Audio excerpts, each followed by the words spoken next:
Hello ಎಲ್ರಿಗೂ ನಮಸ್ಕಾರ. ನಾನು ತುಂಬ ದಿನ ಆದಮೇಲೆ ಮತ್ತೆ ಇವತ್ತು ವೀಡಿಯೋ ಸ್ಟಾರ್ಟ್ ಮಾಡಿದ್ದೀನಿ.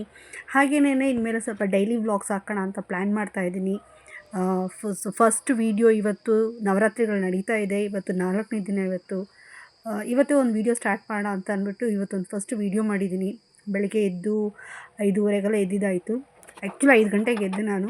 ಸೊ ಯೂಶ್ವಲಿ ನಾನು ಬ್ರೇಕ್ಫಾಸ್ಟ್ ಎಲ್ಲ ನಾನು ಮಾಡೋಕ್ಕೆ ಹೋಗೋದಿಲ್ಲ, ಯಾಕಂತಂದರೆ ನನಗೆ ಟೈಮ್ ತುಂಬ ಇರೋದಿಲ್ಲ. ಮತ್ತು ಇನ್ನೊಂದು ಏನಂತಂದರೆ ನನ್ನ ಮಗಳಿಗಂತೂ ಈ ಬ್ರೇಕ್ಫಾಸ್ಟ್ ಐಟಮ್ಸಲ್ಲಿ ಚಪಾತಿ, ಪೂರಿ, ದೋಸೆ ಏನು ಮಾಡಿಕೊಟ್ರು ಬೇಡ ಬೇಡ ಅಂತಾಳೆ. ಸಪೋಸ್ ಏನಾದ್ರು ಏನು ಮಾಡಲಿಮ್ಮ ಅಂತ ಕೇಳಿದ್ರೆ ಒಂದೇ ಮಾತು, ಅಮ್ಮ ನನಗೆ ಒಂದು ಒಳ್ಳೆ ಸಾರು ಮಾಡಿ ಅನ್ನ ಮಾಡಿಕೊಡು ಅಂತ ಅಂದ್ಬಿಟ್ಟು. ಇವರೆಲ್ಲ ಅನ್ನ ಸಾರು ಪ್ರಿಯರು. ಇವರೆಲ್ಲ ಇವನ್ ನಾನು ಅಷ್ಟೇ. ನಮಗಂತೂ ಅನ್ನ ಮತ್ತು ಸಾಂಬಾರು ಇದ್ಬಿಟ್ರೆ ಅದು ಮುಂದೆ ಬೇರೆ ಏನೂ ಬೇಡ ಅನಿಸುತ್ತೆ.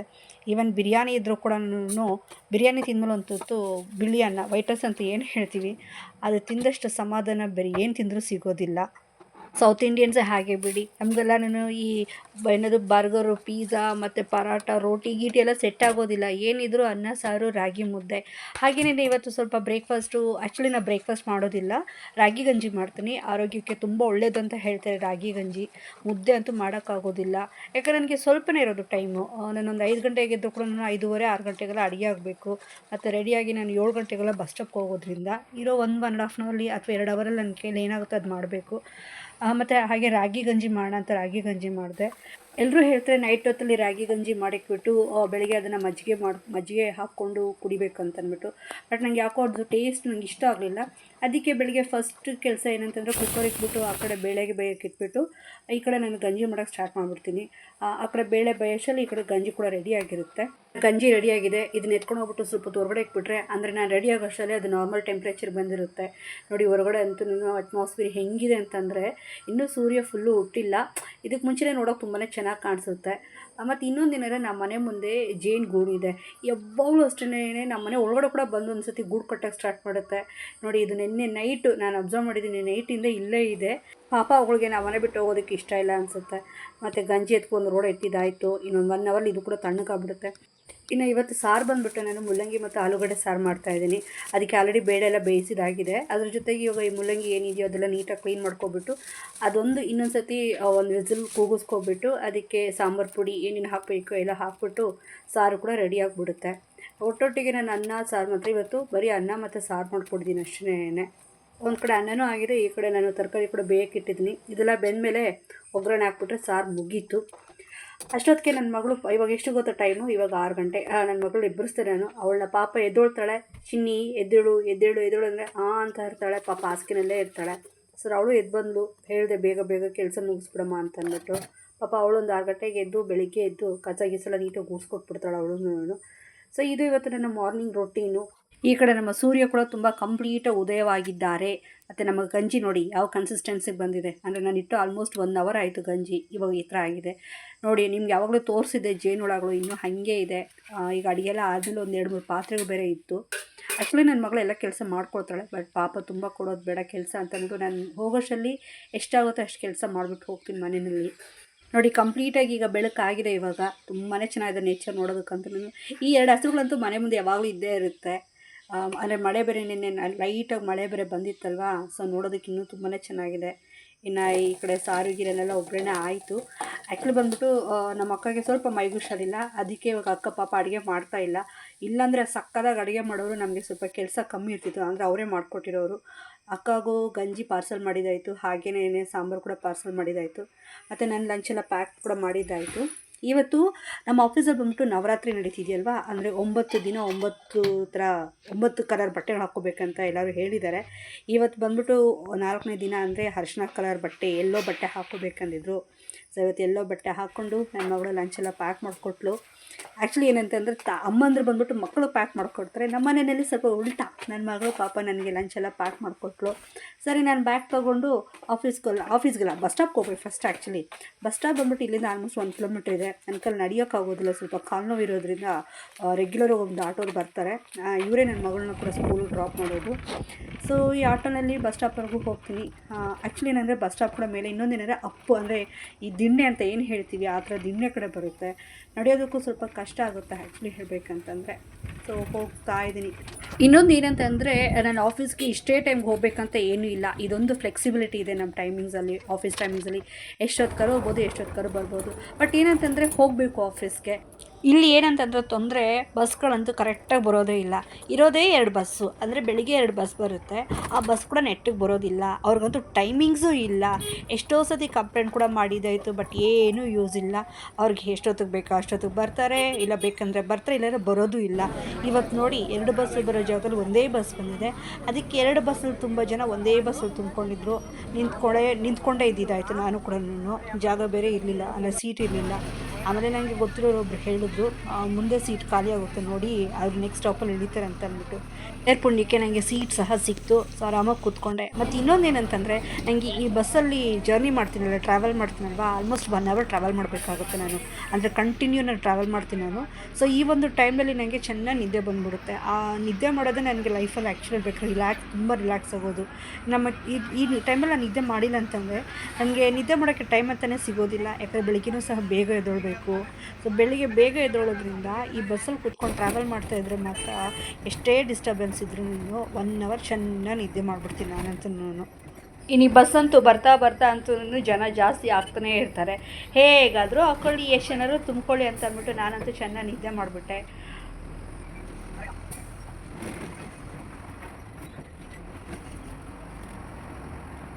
ಅಂತೂ ಇಂತೂ 1 ಅವರ್ ಟ್ರಾವೆಲ್ ಆದಮೇಲೆ ಕೊನೆಗೆ ಡೈರಿ ಸರ್ಕಲ್ಗೆ ಬಂದಿದ್ದಾಯಿತು. ಇನ್ನು ಇಲ್ಲಿಂದ ನೆಕ್ಸ್ಟ್ ನಮ್ಮ ಆಫೀಸ್ಗೆ ಬಸ್ಸಲ್ಲಿ ಹೋಗಬೇಕು.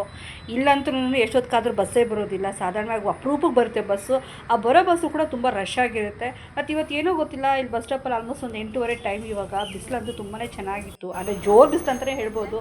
ತುಂಬ ಕಾದು ನೋಡಿದೆ ಬಸ್ಸಲ್ಲಿ, ಆಲ್ರೆಡಿ ಬಸ್ಸಲ್ಲಿ ತುಂಬ ಜನ ಸೇರ್ಕೊಬಿಟ್ಟಿದ್ರು. ರಶ್ ಇತ್ತು ಬಸ್ಸಲ್ಲಿ. ಮತ್ತು ಇನ್ನೊಂದೆಲ್ಲ ಡೋರಲ್ಲೆಲ್ಲರೂ ಅದೇನು ಹೇಳ್ತಾರೆ, ನೇತಾಡ್ಕೊಂಡು ಹೋಗ್ತಾಯಿದ್ರು. ಅಂದ್ಕೊಂಡೆ ಇನ್ನೂ ಸ್ವಲ್ಪ ಹೊತ್ತು ನೆಕ್ಸ್ಟ್ ಬಸ್ಗೆ ಹೋಗೋಣ, ಇನ್ನೊಂದು 2 ಬಸ್ ಮಿಸ್ ಮಾಡಿದ್ರೆ ಇನ್ನೊಂದು ನೆಕ್ಸ್ಟ್ ಬಸ್ ಸಿಗುತ್ತೆ, ಆ ಬಸ್ಸಲ್ಲಿ ಖಾಲಿಯಾಗಿರುತ್ತೆ ಅಂತ ಅಂದ್ಬಿಟ್ಟು ವೆಯ್ಟ್ ಮಾಡಿ ನೋಡಿದೆ.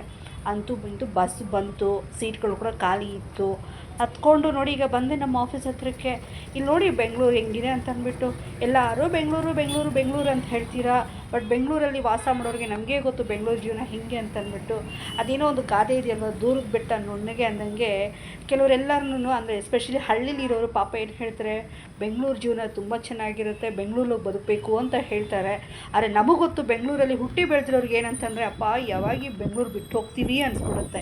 ನನಗಂತೂ ನಿಜವಾಗ್ಲೂ ಅನಿಸಿರೋದೆ ಹಾಗೇನೆ. ಯಾವಾಗ ಬೆಂಗಳೂರನ್ನ ಬಿಟ್ಟು ಹೋಗ್ತೀನಿ ಅಂತ ಕಾಯ್ಕೊಂಡಿದ್ದೀನಿ ನಾನು. ಇರಲಿ, ಆದಷ್ಟು ಬೇಗ ನಾನು ಆಯ್ತಿಲ್ಲ. ಬೆಂಗಳೂರು ಒಂದು ಒಳ್ಳೆ ಜಾಗನೇ ಹೇಗಿರುತ್ತೆ ಅಂತಂದರೆ, ಆದರೆ ಅಂತೂ ಟ್ರಾಫಿಕ್ಕು, ಗಾಡಿಗಳನ್ನ ನೋಡಿ ಜೀವನನೇ ತುಂಬಾ ಬೇಜಾರಾಗಿ ಹೋಗಿದೆ. ಅಂತೂ ಇಂತೂ ಆಫೀಸಿಗೆ ಬಂದಾಯ್ತು ಇವತ್ತು ನಾನು. ಬನ್ನಿ, ಇವತ್ತು ನಾನು ನಿಮಗೆ ಆಫೀಸ್ಗೆ ಲೈಟಾಗಿ ಆಫೀಸ್ ಟೂರ್ ಯಾವ ಥರ ಇನ್ನೊಂದು ಸತಿ ನಾನು ಮಾಡಿ ತೋರಿಸ್ತೀನಿ ನಾನು ಬೇಕಂತಂದರೆ. ಈಗ ಟೈಮ್ ಬಂದುಬಿಟ್ಟು 8:45 ಆಗಿದೆ. ಇವಾಗ ನಮ್ಮ ಆಫೀಸಿಗೆ ಬಂದಾಯಿತು. ನಾನು ಆಫೀಸಿಗೆ ಬಂದಿದ್ದ ತಕ್ಷಣ ಇದು ಸಾಧಾರಣವಾಗಿ ಯಾರು ಇರೋದಿಲ್ಲ, ಯಾಕಂದರೆ ಫಸ್ಟ್ ಅಟೆಂಡೆನ್ಸ್ ನಂದೇ ಇರುತ್ತೆ. ನಾನು ಆಲ್ರೆಡಿ ಹೇಳಿದ್ದೀನಿ, ತುಂಬ ದೂರದಿಂದ ಬರೋದ್ರಿಂದ ನಾನು ಸ್ವಲ್ಪ ಬೇಗ ಬಂದು ಬೇಗ ಹೋಗ್ತೀನಿ ಅಂತ ಹೇಳಿದ್ದೀನಿ ನಾನು. ಅದರಿಂದ ನಾನು 9 ಗಂಟೆಗೆ ಆಫೀಸ್ಗೆ ಹೋಗಿ ಸಂಜೆ 5 ಗಂಟೆಗೆಲ್ಲ ನಾನು ಲಾಗೌಟ್ ಆಗಿಬಿಡ್ತೀನಿ ನಾನು. ಅವ್ರಿಗೇನಪ್ಪ ಅಂತಂದರೆ ಕೆಲಸ ಮಾಡಬೇಕಷ್ಟೇ, ನೀವು ಎಷ್ಟೊತ್ಕಾರು ಬನ್ನಿ, ಎಷ್ಟೊತ್ಕಾರು ಹೋಗಿ. ಇದೊಂದು ಬೆನಿಫಿಟ್ ಇದೆ ನನಗೆ. ಇಲ್ಲೂ ಅಷ್ಟೇ. ಮತ್ತು ಇದಕ್ಕೆ ಮುಂಚೆ ಒಂದು ಆಫೀಸಲ್ಲಿ ಕೆಲಸ ಮಾಡ್ತಿದ್ದೆ, ಅಲ್ಲೂ ಹಾಗೆ ಇತ್ತು. ಇದು ನನ್ನ ಜಾಗ. ಇದು ಸದ್ಯಕ್ಕೆ ನಾನು ಬ್ಯಾಗೆಲ್ಲ ಇಟ್ಬಿಟ್ಟು ಸ್ವಲ್ಪ ಎಲ್ಲ ಹಾಗೆ ಹೋಗಿ ಒಂದು ರೌಂಡ್ ಹಾಕ್ಕೊಂಡು ಬರ್ತೀನಿ, ಎಲ್ಲ ಕರೆಕ್ಟಾಗಿದೆಯಾ ಏನು ಇತ್ತ ಅಂತ ಅಂದ್ಬಿಟ್ಟು. ಇನ್ನೂ ಯಾರೂ ಬಂದಿಲ್ಲ, ಎಲ್ಲ ಒಂದು 10 ಗಂಟೆ ಮೇಲೆ ಬರ್ತಾರೆ. ಮೋಸ್ಟ್ ಪ್ರಾಬಬ್ಲಿ ಇನ್ನೂ ಒಂದು 1 ಅವರ್ ವೆಯ್ಟ್ ಮಾಡಬೇಕಾಗುತ್ತೆ ನಾನು.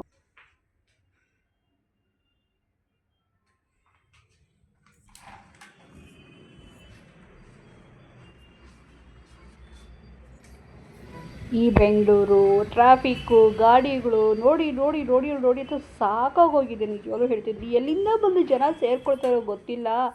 ನಮ್ಮ ಬೆಂಗಳೂರು ಹೆಸರನ್ನೇ ಹಾಳು ಮಾಡಿಬಿಟ್ಟಿದ್ದಾರೆ. ಟ್ರಾಫಿಕ್ಕು ಎಲ್ಲಿ ನೋಡಿದ್ರೂ ಬೆಂಗಳೂರು ಟ್ರಾಫಿಕ್ ಅಂತ ಹೇಳ್ತಾರೆ.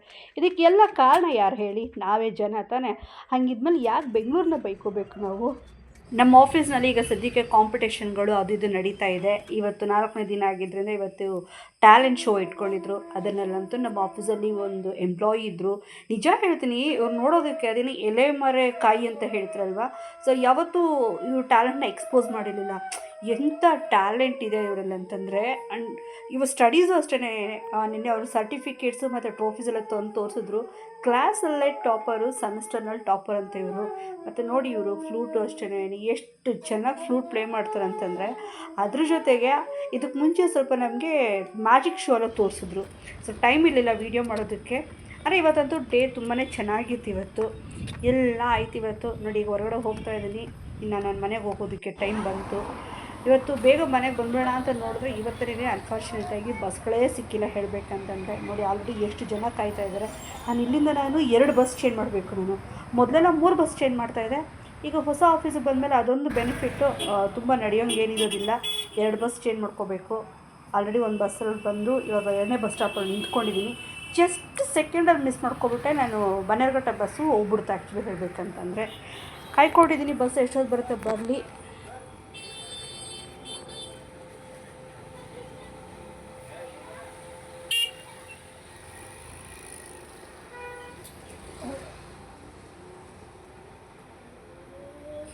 ಕೊನೆಗೂ ನಮ್ಮ ಏರಿಯಾಗೆ ಹೋಗೋ ಬಸ್ ಬಂತು. ಅಂತೂ ಇಂತೂ ಒಂದು 3/4 ಅವರ್ ಕಾದ್ಮೇಲೆ ನಮ್ಮ ಏರಿಯಾ ಬಸ್ ಬಂತು ನಿಮಗೆ. ಏರಿಯಾ ಬಸ್ ಅಂತಂದರೆ ನಮ್ಮ ಊರು ಅಂದರೆ ನಮ್ಮ ಮನೆ ಅಂತ ಏನು ಹೇಳ್ತೀವಿ ಅಲ್ಲಿಂದ ಮೇಯ್ನ್ ಬಸ್ ಸ್ಟಾಪ್ಗೆ ಹೋಗ್ಬಿಟ್ಟು ಒಂದು 5-6 ಕಿಲೋಮೀಟ್ರ್ ದೂರನೇ ಇದೆ. ಆಟೋಲ್ಲಿ ಹೋಗಬೇಕಾಗುತ್ತೆ. ಬಟ್ ಅಟ್ಲೀಸ್ಟ್ ಆ ಮೇಯ್ನ್ ರೋಡ್ವರೆಗೂ. ಇವತ್ತು ಆಫೀಸ್ನಲ್ಲಿ ನನ್ನ ಕೊಲೀಗ್ ಒಬ್ಬರು ಐಸ್ ಕ್ರೀಮ್ ಆರ್ಡ್ರ್ ಮಾಡಿದರು. ಸೊ ಐಸ್ ಕ್ರೀಮ್ನ ತಿನ್ನೋಕ್ಕೂ ಆಗಲಿಲ್ಲ ಆಫೀಸಲ್ಲಿ ಕೂತ್ಕೊಂಡು, ಯಾಕೆ ಲೇಟ್ ಆಗಿಬಿಡುತ್ತೆ ಅಂತಂದ್ಬಿಟ್ಟು. ಸರಿ ನಾನು ಬಸ್ಸಲ್ಲೇ ತಿಂತೀನಿ. ಸಾಧಾರಣವಾಗಿ ಯಾವತ್ತೂ ಅಷ್ಟೇ ಅದರ ತಂದು ನನ್ನ ಮಗಳಿಗೆ ಕೊಡ್ತಾಯಿರ್ತೀನಿ. ಬಟ್ ಇವತ್ತು ಗೊತ್ತಿಲ್ಲ, ಫಾರ್ ದ ಫಸ್ಟ್ ಟೈಮು ತಿನ್ನಬೇಕಂತ ಅನ್ನಿಸ್ತು ನನಗೆ. ತಿಂದೆ. ಯಾಕಂತಂದ್ರೆ ಅವಳಿಗೆ ಆಲ್ರೆಡಿ ಮನೇಲಿ ಬೇರೆ ಐಸ್ ಕ್ರೀಮ್ ಇತ್ತು ಅಂತ ಅಂದ್ಬಿಟ್ಟು ತಿನ್ನೋಣ ಅಂತಂದ್ಬಿಟ್ಟು ಬಸ್ಸಲ್ಲಿ ಕೂತ್ಕೊಂಡಿದ್ದಲ್ಲ. ಮತ್ತು ಹೊಟ್ಟೆ ಬೇರೆ ಹಸಿವು ಸ್ಟಾರ್ಟ್ ಆಯಿತು, ಟಯರ್ಡ್ ಆಗೋಗಿತ್ತು. ಸೊ ಐಸ್ ಕ್ರೀಮ್ ತಿಂದಿದ್ದಾಯಿತು. ಎಲ್ಲರೂ ನನ್ನ ಮುಖ ನೋಡ್ತಾಯಿದ್ರು, ಇದೇನು ಈ ಅಮ್ಮ ಹಿಂಗೆ ಕೂತ್ಕೊಂಡು ಹಿಂಗೆ ತಿಂತಾ ಇದ್ರಲ್ಲ ಅಂತ ಅಂದ್ಬಿಟ್ಟು. ಏನಾರು ಅಂದ್ಕೊಳ್ಳಿ, ನನಗೆ ತಿನ್ನೋದೇ ಮುಖ್ಯ ಅಂತ ಅಂದ್ಬಿಟ್ಟು ತಿಂದ್ಕೊಂಡು ನಿದ್ದೆ ಕೂಡ ಮಾಡಿಲ್ಲ. ಯಾಕಂದ್ರೆ ಐಸ್ ಕ್ರೀಮ್ ತಿನ್ನೋದ್ರಲ್ಲೇ ಬ್ಯುಸಿ ಆಗ್ಬಿಟ್ಟೆ ನಾನು. ಅಂತೂ ಇಂತೂ ನಮ್ಮ ಏರಿಯಾಗೆ ಬಂದು ತಲುಪಾಯಿತು. ನನ್ನ ಆಫೀಸ್ ಬಿಟ್ಟವಾಗ ಎಷ್ಟು ಬೆಳಕಿತ್ತು, ಇವಾಗ ನೋಡಿ ಎಷ್ಟು ಕತ್ತಲಾಗಿದೆ ಅಂತ ಅಂದ್ಬಿಟ್ಟು. ಅಂದರೆ ಮನೆಗೆ ಬಂದು ಸೇರೋಷ್ಟರಲ್ಲಿ ಇಷ್ಟೊತ್ತಾಯಿತು. ಬಸ್ ಸ್ಟಾಪಿಗೆ ಬಂದಾಯಿತು. ಬಸ್ ಸ್ಟಾಪಿಂದ ಆಟೋ ಹೊತ್ಕೊಂಡು ನಾವು ಮನೆಗೆ ಬಂದೆ. ಆ್ಯಕ್ಚುಲಿ ಹೇಳ್ಬೇಕಾದ್ರೆ ನನ್ನ ತಂಗಿ ಬೇರೆ ಫೋನ್ ಮಾಡಿ ಹೇಳಿದ್ಲು, ಜೋರಾಗಿ ಮಳೆ ಬೇರೆ ಬರ್ತಾಯಿದೆ, ಹುಷಾರಾಗಿ ಬಾ ಅಂತ ಅಂದ್ಬಿಟ್ಟು. ಇಲ್ಲಿ ಮನೆಗೆ ಬಂದರೆ ನನ್ನ ಮಗಳು ಪಾಪ ನನಗೆ ಹೆದರ್ಸ್ಬೇಕಂತ ಅಂದ್ಬಿಟ್ಟು ಲೈಟ್ಗಳೆಲ್ಲ ಆಫ್ ಮಾಡಿಬಿಟ್ಟು ನೋಡಿ ಹೆಂಗೆ ನಿಂತ್ಕೊಂಡಿದ್ದಾಳೆ. ಹಂಗೆ ನಾನು ಎದ್ರು ಬಿಡ್ತೀನಿ ಅಂತಂದ್ಬಿಟ್ಟು ಹೆದರ್ಸ್ತಾ ಇದ್ದಾಳೆ. ನಾನು ಹೆದರ್ಕೊಳ್ಳೋಕ್ಕೆ ಹೋಗಲಿಲ್ಲ. ಬಂದು ಫ್ರೆಶ್ ಅಪ್ ಆಗಿ ಸ್ವಲ್ಪ ಹೊತ್ತು ರಿಲ್ಯಾಕ್ಸಾಗಿ ಕೂತ್ಕೊಂಡಿದ್ದೀನಿ. ನನ್ನ ಮಗಳು ವೀಡಿಯೋ ಮಾಡ್ತಾಯಿದ್ಲು, ನಾನು ವೀಡಿಯೋ ಮಾಡ್ತೀನಿ ರೀ ಅಂತಂದ್ಬಿಟ್ಟು. ನೋಡಿ ಎಷ್ಟಾಗಿದೆ ಟೈಮ್ ಅಂತಂದ್ಬಿಟ್ಟು. ಈಗ ಕತ್ಲು ನೈಟಲ್ಲಿ ಆದಮೇಲೆ ನಮ್ಮ ಮನೆ ವ್ಯೂ ಹಿಂಗೆ ಕಾಣಿಸುತ್ತೆ. ಅಂದರೆ ನಮ್ಮ ಮನೆ ಮುಂದೆ ಇರೋ ವ್ಯೂ ಈ ಥರ ಕಾಣಿಸುತ್ತೆ.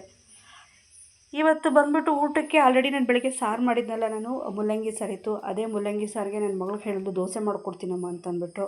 ಇನ್ನು ಮುಲ್ಲಂಗಿ ಸಾರು ಮತ್ತು ದೋಸೆ ತಿಂದ್ಬಿಟ್ಟು ಸ್ವಲ್ಪ ಆಫೀಸ್ ಕೆಲಸ ಇತ್ತು. ಆಫೀಸ್ ಕೆಲಸ ಮುಗಿಸ್ಬಿಟ್ಟು ನೋಡಿ ನನ್ನ ಮಗಳು ಪಾಪ ಕಾಯ್ಕೊಂಡು ನನ್ನ ಲ್ಯಾಪ್ಟಾಪ್ ಎಲ್ಲಿ ಸಿಗುತ್ತೆ ಅಂತಂದ್ಬಿಟ್ಟು.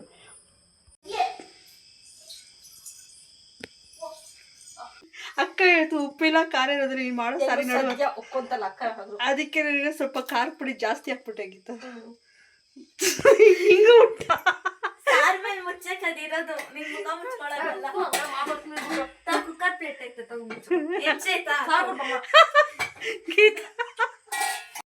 ಇವಳು ನನ್ನ ತಂಗಿ ಬಂದಿದ ತಕ್ಷಣ ನಾನು ಎಲ್ಲ ವೀಡಿಯೋ ಮಾಡಿಬಿಡ್ತೀನೋ ಅಂತ ಅಂದ್ಬಿಟ್ಟು ನೋಡಿ ಈ ಮುಖನ ಮುಚ್ಚಿಟ್ಕೊಳ್ತಾ ಇದ್ದಾಳೆ. ಇದು ಇವತ್ತಿನ ಲಾಗು. ಐ ಹೋಪ್ ಎಲ್ಲರಿಗೂ ಇಷ್ಟ ಆಯಿತು ಅಂತ ಅಂದ್ಕೊಳ್ತೀನಿ. ಈ ವಿಡಿಯೋ ಬಗ್ಗೆ ನಿಮ್ಗೆ ಏನೇ ಅನಿಸಿಕೆಗಳಿದ್ರೂ ಅದನ್ನು ಕಮೆಂಟ್ ಬಾಕ್ಸಲ್ಲಿ ತಿಳಿಸಿ. ಹಾಗೆಯೇ ನಾವು ಸ್ವಲ್ಪ ಕಲ್ತ್ಕೊಳ್ತೀವಿ ಏನೇನು ತಪ್ಪಾಗ್ತಿದೆ ಅಂತ ನೋಡಿಕೊಂಡು. ನೋಡೋಣ ನೆಕ್ಸ್ಟ್ ಮುಂದಿನ ವೀಡಿಯೋಗಳಲ್ಲಿ ನಿಮ್ಮನ್ನು ಭೇಟಿ ಆಗ್ತೀವಿ. ಎಲ್ಲರಿಗೂ ಬಾಯ್ ಬಾಯ್, ಟೇಕ್ ಕೇರ್.